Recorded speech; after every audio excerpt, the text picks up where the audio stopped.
Hi, welcome to this video, and in this video again we would like to make a small sample calculation regarding the content of the previous videos, and therefore you get a very really very short insight into steel production as a small intro for the task, and then we will regarding the task repeat which forces act on particles, something we really discussed in the previous video, and then we used our knowledge to calculate the rising velocity, which is the different to the previous video where we calculate the settling velocity, and now we take a look at rising velocities. So what you see here is a picture from steel production, and I don't know how it is for you, but I really enjoy to play Settler of Catan, and in Settler of Catan you need different resources, right? And one very important resource is ore, and also for steel, because steel is mainly iron and carbon, and to get the iron we need iron ore. And this iron ore is mined, and then it is processed, that because in the iron ore is not only iron, it's iron as iron oxide, and also some other materials are in there. And this means the iron ore has to be crushed into small particles and then separated, that this iron oxide can be taken out and used for steel production. And one very important unit operation within this process to get iron for steel is the flotation.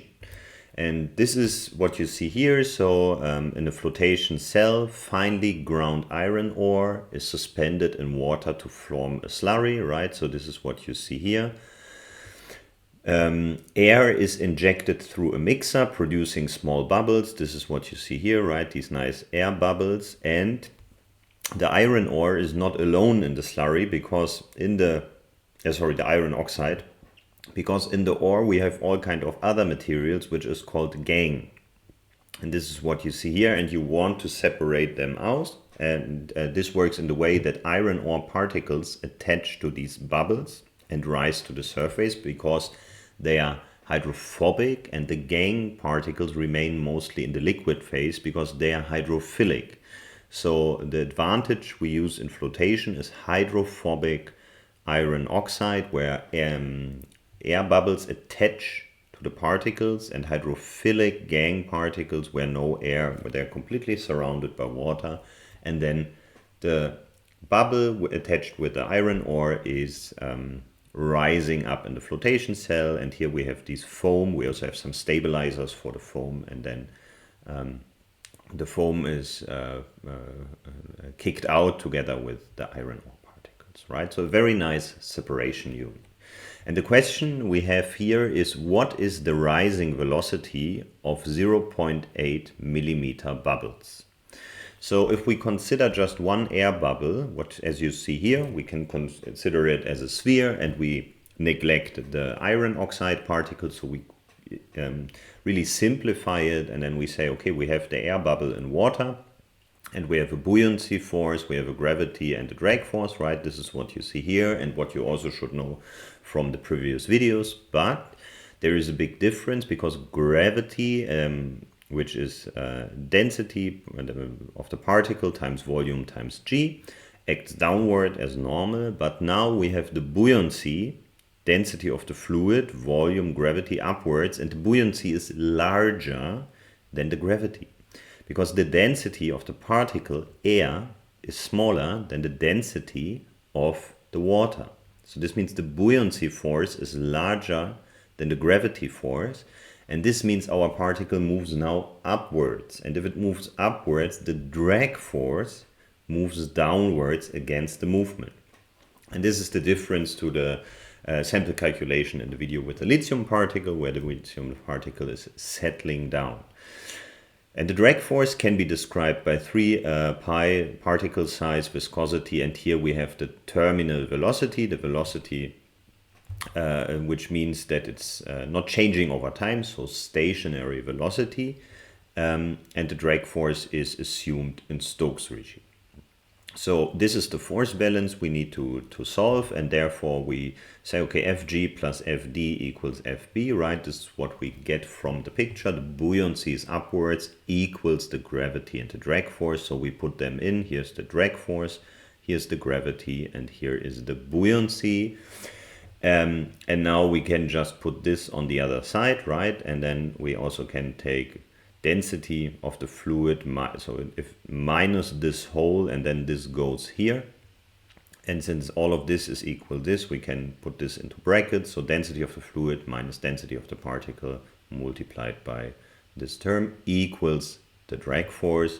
And then we can go to the settling velocity, rising velocity, sorry, the terminal velocity, and the equation you should know, but there is one minor difference, and this is that density of the fluid and density of the particle are changed now because we talk about rising, but the rest is the normal equation you should recognize for terminal settling velocity.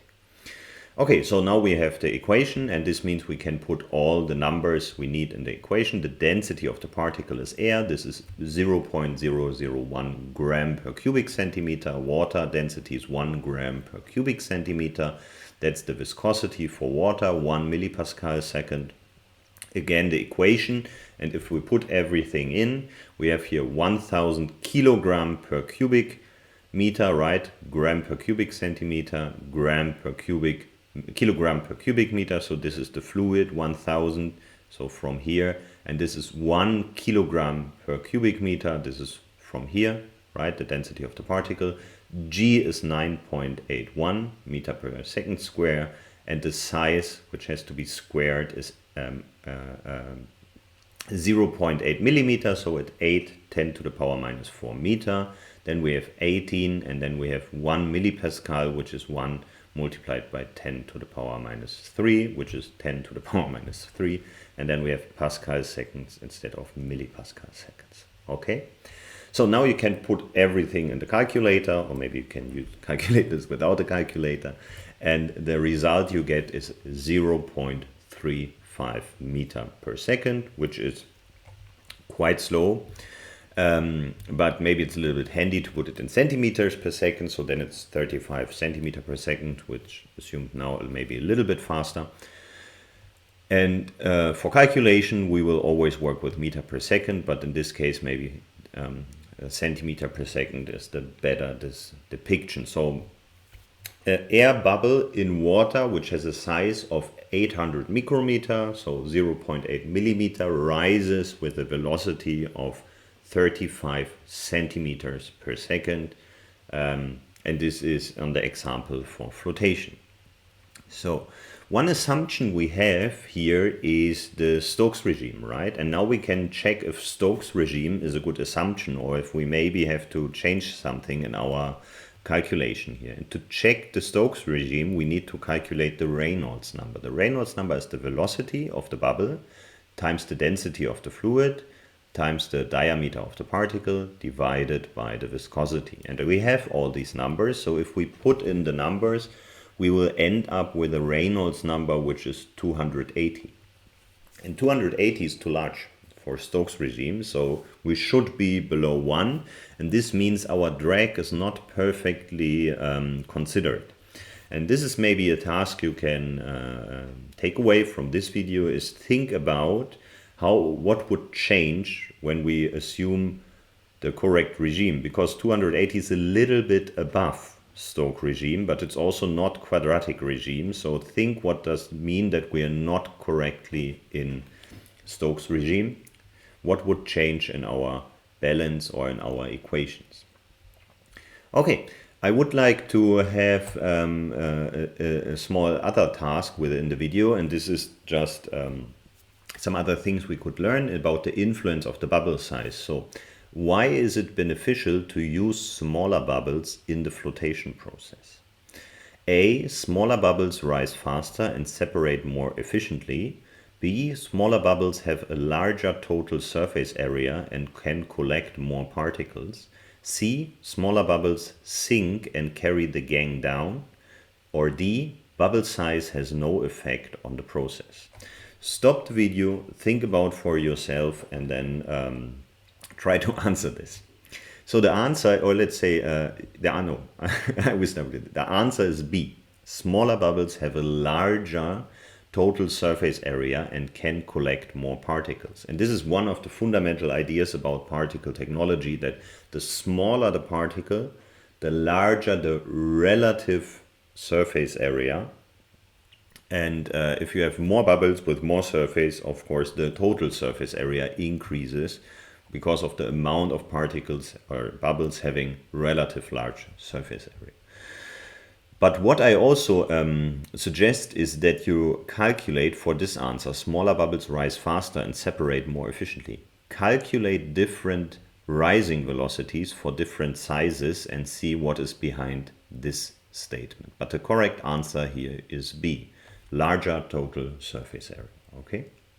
So I have a second question, and the question is, what could happen if the bubble rises too quickly? So the bubble goes really fast through. Gangue particles are also lifted to the top. There is not enough time for particles, iron oxide in this time, to attach, or the bubbles collapse underwater, or D, water density changes during flotation. Stop the video, think about it. Correct answer again is B. So gangue particles are also lifted to the top. No, they are still hydrophilic, so air does not attach to them. But the whole process needs certain time. And if the bubble really fast go through, there is no time to collide with iron oxide, that the iron oxide can be collected in the slurry, right? Bubbles collapse underwater. No, this has completely other influences like sizes, temperature, and so on. And water density changes during flotation. No, then you really need a lot of bubbles that this has an influence on the water density. Okay, so with this, we are finished with this small calculation or sample calculation. So I hope you got a very short insight into the seal production.